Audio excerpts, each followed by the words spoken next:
comenzar precisamente hoy en el Mirador de este 1 de septiembre con un estudio que llegó a nuestra redacción, un estudio elaborado por Sana Farmacia muy interesante y que además es muy actual, porque es que hace apenas un par de semanas que la normativa ha incidido sobre el asunto del tabaco por motivo de esta pandemia del COVID. Entramos en más detalle, Marta. Así es, Enrique, pues hablamos de un estudio realizado por la empresa Sana Farmacia sobre la transmisión del COVID, del coronavirus, a la exposición al humo del tabaco. Con nosotros esta mañana está en directo al teléfono el titular farmacéutico de Sana Farmacia, Francisco Galán. Muy buenos días, Francisco. Buenos días. Buenos días. No escucho bien la voz. ¿Me escucha usted bien ahora? Ahora, Francisco. ¿Mejor? No. ¿Se corta la voz? ¿Se corta la voz? Veo la imagen, pero no escucho la voz. No escucha la voz.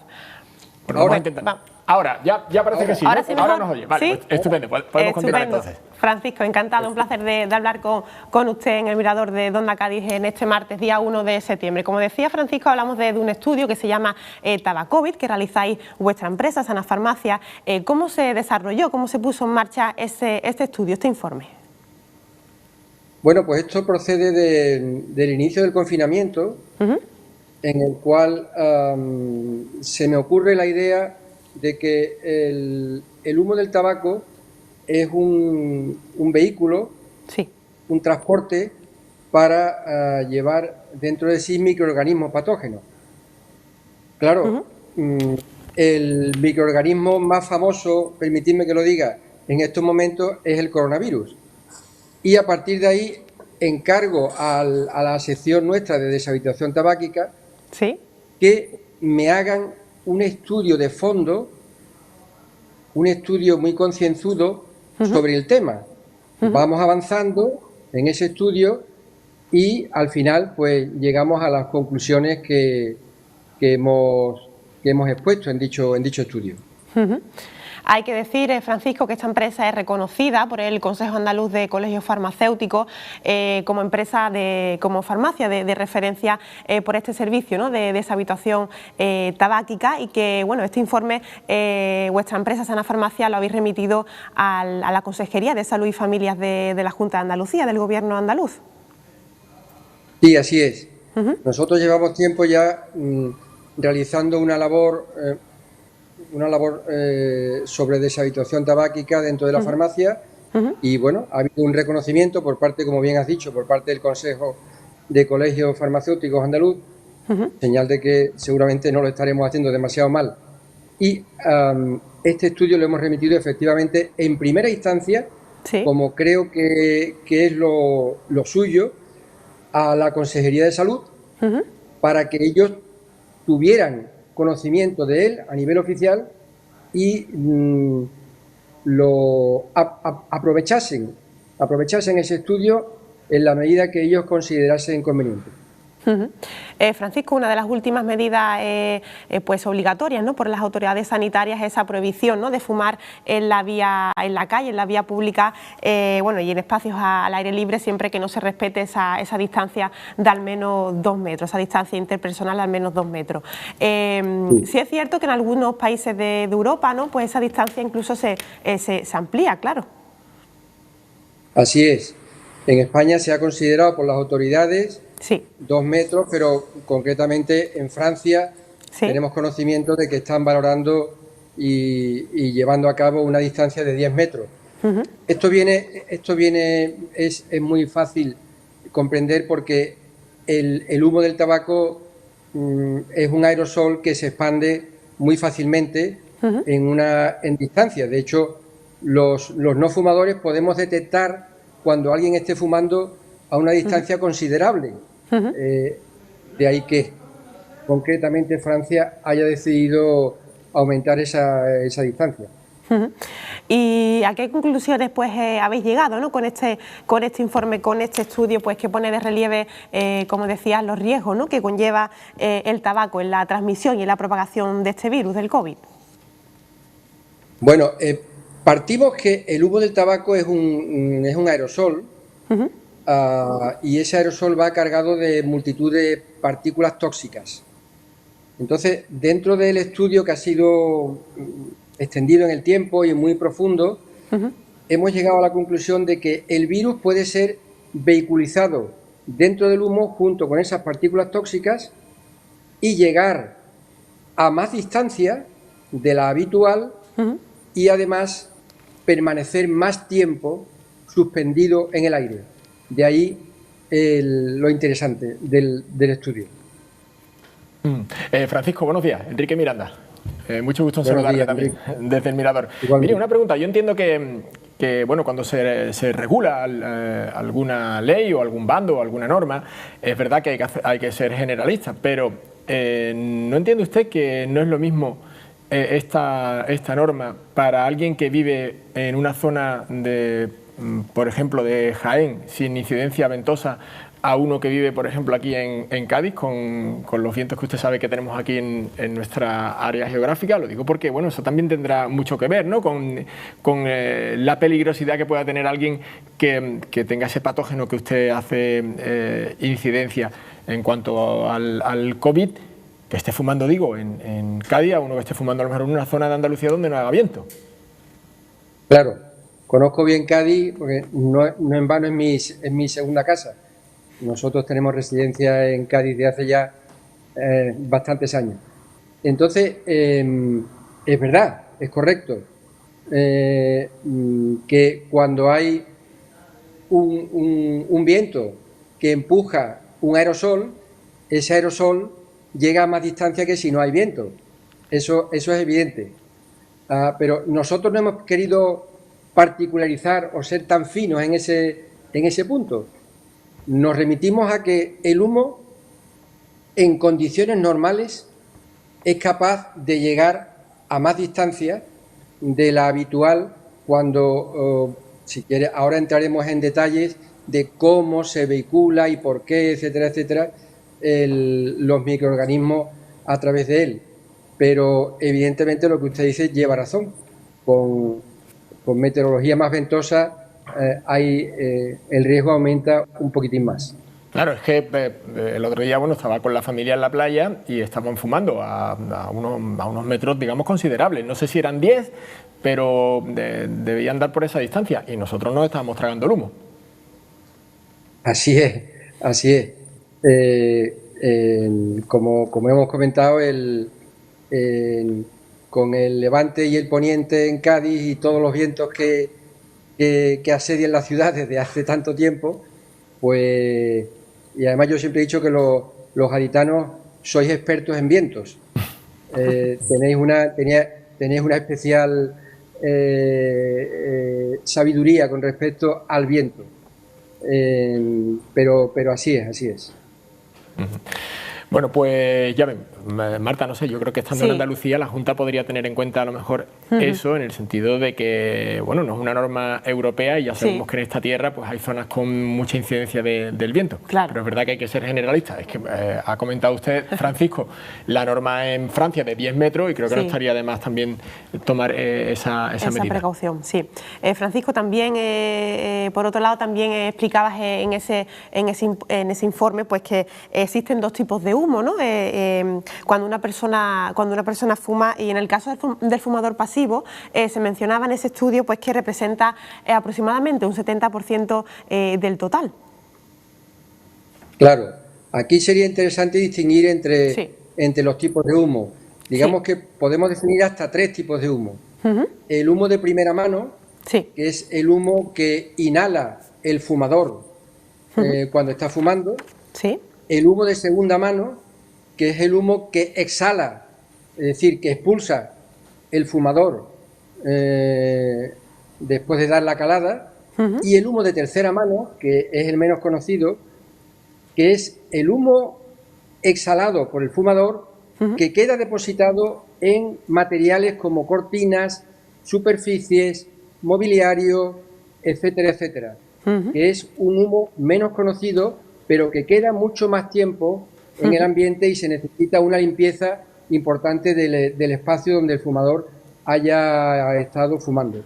Entonces, claro, debido a este humo de segunda y de tercera mano, el fumador pasivo recibe una carga, en este caso carga viral, porque estamos hablando de un virus, mayor y durante más tiempo. Y ese es el peligro que nosotros ponemos encima de la mesa y la situación que creemos que nuestra obligación como sanitarios es esa situación tan concreta, tan particular y que viene a cuento en esta situación que estamos pasando. Habéis comprobado, ¿no?, pues que esas personas, como hablabas, que no fuman y están expuestas al tabaco en la calle, en el ambiente, pues hay presentes esos productos químicos, como en el caso de la nicotina, ¿no?, en sus fluidos corporales, en este caso. Sí, claro, bueno, eso está demostrado, que el fumador pasivo recibe pues todos los productos tóxicos que van en el humo del tabaco. Eso es de fácil comprensión. Ahora lo que metemos, digamos, la novedad es que el humo, ese aerosol, sí, pues sirve como de autobús, digamos, para que los microorganismos, en este caso el coronavirus, pero insisto, cualquier microorganismo que esté en el aparato respiratorio de una persona fumadora contagiada, pues puede ser expulsado al exterior y puede contagiar a personas sanas. Insisto que permanece más tiempo en el aire y llega a más distancia que lo habitual, que si no fuera, que si no se dieran estas circunstancias. Francisco, nosotros estamos en el lado del no fumador, pero es verdad que al margen de recomendarle y sugerirle encarecidamente a los fumadores que dejen el tabaco, ¿qué otra recomendación le podemos hacer para preservar la salud de todos? Ya que, bueno, en fin, hay personas que no tienen intención o voluntad de dejar el tabaco. Bueno, yo he dicho siempre que el tabaco es una de las drogas sociales permitidas, pero más duras que hay. O sea, dejar el tabaco no es nada fácil. De ahí que tanto neumólogos y farmacéuticos tenemos y ponemos al servicio de la sociedad sistemas, mecanismos para ayudar a esa deshabituación, porque realmente es una drogodependencia. Entonces, ¿qué más quisieran muchos fumadores? Yo soy no fumador, pero ¿qué más quisieran muchos fumadores que dejar de fumar? Pero algunos o muchos no pueden por la adicción que produce el tabaco.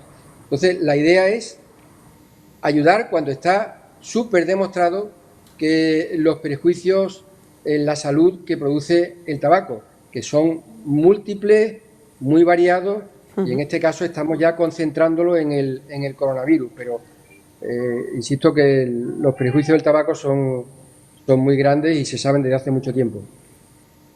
Imagino, Francisco, pues que hay espacios más peligrosos que otros, ¿no?, para que den lugar a esa transmisión, esa propagación del COVID en este caso. ¿Dónde no debemos acudir para evitar este contagio? Claro, fíjese que vuelvo a apelar al sentido común. En espacios cerrados se puede entender que el humo es donde es más peligroso, pero en espacios cerrados ya la norma antitabaco que tenemos en España hace años lo prohíbe. ¿Qué ocurre? Estamos hablando ahora, la novedad ¿cuál es? Los espacios abiertos, en los cuales la norma no entra, o digamos es permisiva. Y en esos espacios abiertos, como pueden ser terrazas de bares, estadios de fútbol, plazas de toros, es decir, donde se produzca una concentración humana considerable y la norma permita fumar, ahí es donde las autoridades deberán pensar qué hacer. Nosotros simplemente ponemos un estudio encima de la mesa y evidentemente no podemos llegar a más. Tienen que ser las autoridades las que tomen partido en función de lo que crean más conveniente. Pero insisto que es en los espacios abiertos donde la ley permite fumar, donde este estudio incide especialmente, por lo que ya hemos comentado antes, porque el humo vehicula el virus durante más tiempo y a mayor distancia. Son espacios, tanto las terrazas como los estadios de fútbol, como las plazas de toros, donde aunque se esté al aire libre, realmente uno no se puede mover, porque si uno está en un velador, Normalmente no se va a estar cambiando de veladores cada 2 por 3. Si uno está en la Plaza de Toros, tiene su asiento. Y si uno está en el campo de Cádiz, pues tiene su abono y su sitio. Entonces, pues ahí estamos. No solo se habla, Francisco, en este estudio Tabacovid de cigarrillos, ¿no? También de vapeadores y de cachimbas también. Por supuesto, el cigarrillo es el producto estrella, pero evidentemente todo aquel aerosol que penetre y que salga de las vías respiratorias perfectamente puede vehicular, y de hecho lo hace, los microorganismos patógenos, o sea que son cigarrillos y vapeadores. Bueno, yo sigo con lo mismo, Marta, y es el tema de la distancia, que 1,5 metros me parece insuficiente en zonas donde hay incidencia del viento, pero sí que me gustaría, bueno, para tener un poquito también de tranquilidad en ese sentido con Francisco Galán, que es experto en este asunto. Francisco, ¿es lo mismo la incidencia de esa partícula que vehicula el humo del tabaco, por ejemplo, de otros productos, como has comentado? ¿Tiene la misma incidencia cuando cuando penetra a través de tus vías respiratorias a, por ejemplo, 1 metro de distancia que a 4 metros, en caso de que todavía ese humo nos pueda llegar? ¿Estas partículas se debilitan a lo largo del tiempo o del espacio? Claro. El humo, conforme pasa el tiempo y transcurre más espacio, lleva menos carga viral, hasta que probablemente llegue a 0. O sea, llega un momento en que ese humo del tabaco se expande, se diluye, y tanto en espacio como en tiempo, evidentemente, la distancia, a mayor distancia, menor posibilidad, y a mayor tiempo, menor posibilidad, exactamente igual. Es decir, tampoco pretendemos crear una alarma social que no sea conveniente, pero sí es verdad, siendo pausado y estando relajado, que existe esta posibilidad, y nosotros tenemos la obligación de ponerla en conocimiento de las autoridades. Bueno, pues muchísimas gracias, Francisco. Nos quedamos sin tiempo. Ha sido una información muy valiosa para todas aquellas personas que nos están viendo, y en torno a esa normativa que afortunadamente ya se está regulando en cuanto al humo del tabaco, por la peligrosidad que has comentado siempre, pero sobre todo en estos tiempos, como vehículo de esas partículas, de ese COVID-19 que nos está afectando de manera plena. Ese informe ha llegado a la Consejería de la Junta, y si es posible pueden ustedes hacer un apéndice en el que digan: tengan en cuenta que en Cádiz hay viento. Se lo agradeceríamos. Si no, pues nada, confiamos en esa evidencia científica que ustedes han demostrado, ¿no? Lo haremos, aunque sea por el singular aprecio que tengo por toda la gente de Cádiz. Aprecio mutuo, Francisco, por su tiempo y por su información y disponibilidad con esta casa, con Onda Cádiz Televisión. Muchísimas gracias, Francisco, por estar con nosotros. Gracias a vosotros, que os vaya bien. Gracias, un saludo. Hasta pronto. Muchas gracias. Bueno, qué maravilla, qué interesante, todo lo que nos ha contado Francisco Galán de Sana Farmacia. Muy interesante, bueno, y más nuestra parte, ¿no?, que es el caso de fumador pasivo.